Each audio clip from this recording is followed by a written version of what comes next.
I'm just going to take on where stuff left off. The hormone I want to talk about, it's called melatonin. The synthesis is in the pineal gland, which is very small. It is the size of a pea in your brain. Descartes called it the seat of soul, and it is where melatonin is made, and it has a rhythm as well. And in that sense, it is the opposite of cortisol. It peaks at night. We call it the darkness hormone. In every species that we studied, melatonin occurs at night, and it's a hormone that prepares you for the things that your species does at night. So, of course, in humans, we sleep, but animals like rodents are awake. So, it's a hormone that is related to darkness behavior.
What life decided to provide is the steps that I take when analyzing my own questionnaires.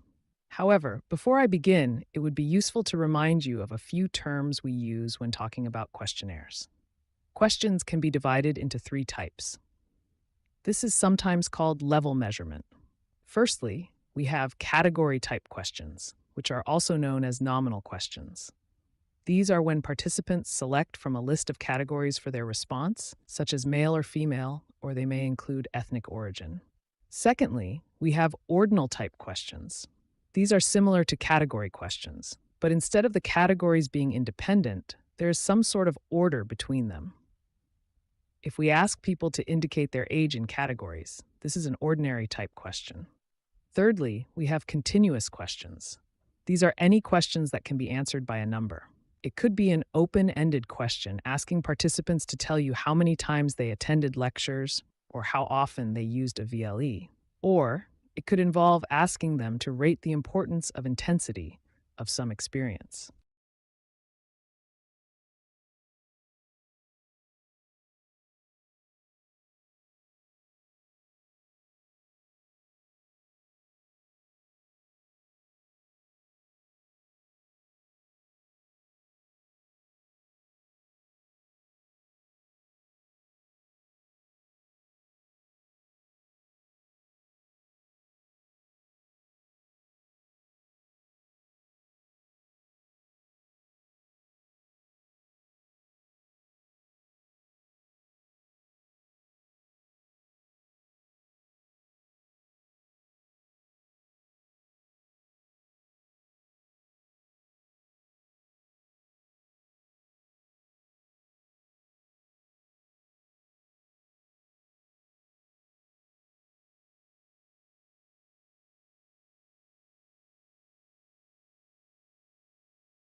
With over 40 years of unrivaled experience and a worldwide reputation, BSI leads the way in testing and certification of fire safety products.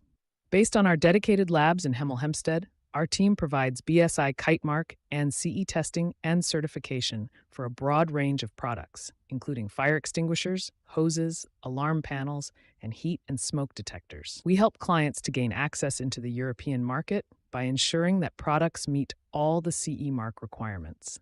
And we are familiar with the market access regulations of most countries across the world, enabling customers to enter markets globally.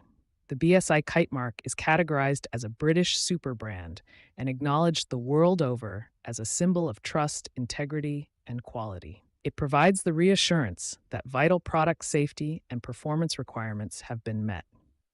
Our team subjects each product to a rigorous set of tests, along with robust production control audits designed specifically to ensure that they perform two required standards of safety and quality. We test for compatibility of fire detection and fire alarm system components to ensure that they're compatible and connectable. This service meets the growing requirement of European regulatory authorities to meet national installation guidelines.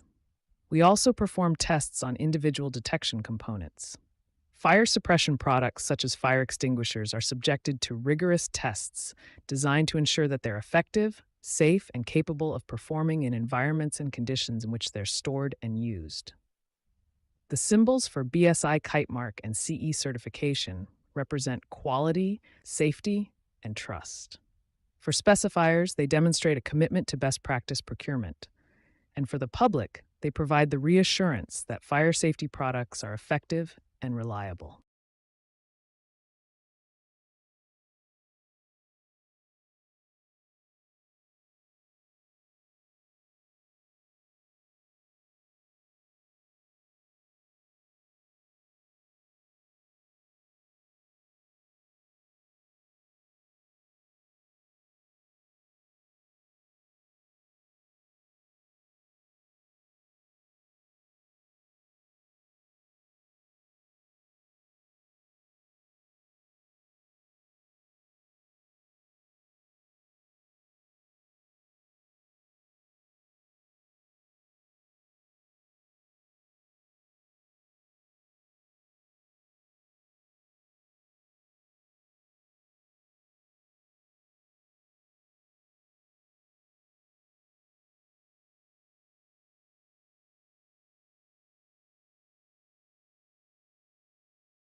Biotech engineering has undergone three phases. In the first phase, people designed and made some simple machines which aimed to help people understand ourselves. And the first group of people that realized we could learn from ourselves were engineers. And then, based on the studies, people began to make complicated devices in order to cure wounds, like the practice of suture, and to study physiology. This is the second phase. Later, since we went into the third phase, more complicated machines have been developed, like ECG, electrocardiography, able to have an insight of your internal body without intruding on it, which can show the human brain's functions. X-ray is a good example. In an X-ray picture, you can see the bright area is the heart with some vessels around, and the dark area is the lungs. These devices benefit humans greatly in solving health problems such as diseases.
Due to globalization, it is hard for people to hold a positive attitude towards Latin America's economy.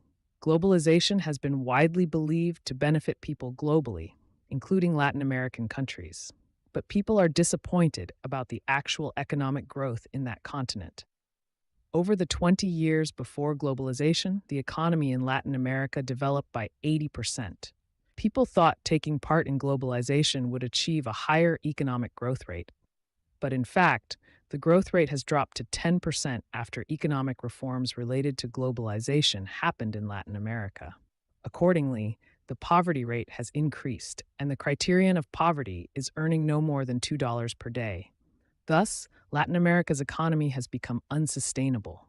People are asking why the economic development has been slower than that before reforms.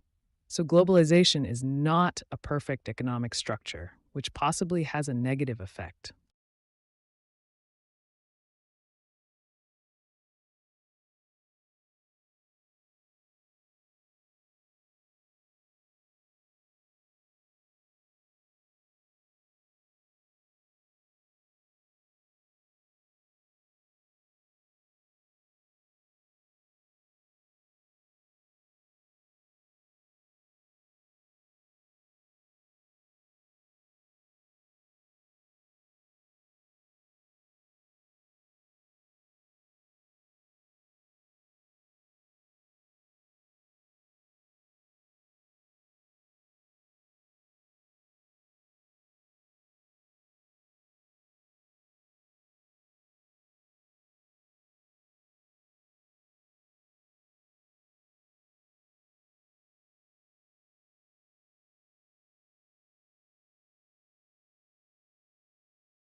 If you did, please give this video a thumbs up and subscribe to the channel for more PTE-related content. Don't forget to leave a comment below letting you know what you think or if you have any questions. Thanks for watching. I will meet you soon at our next video.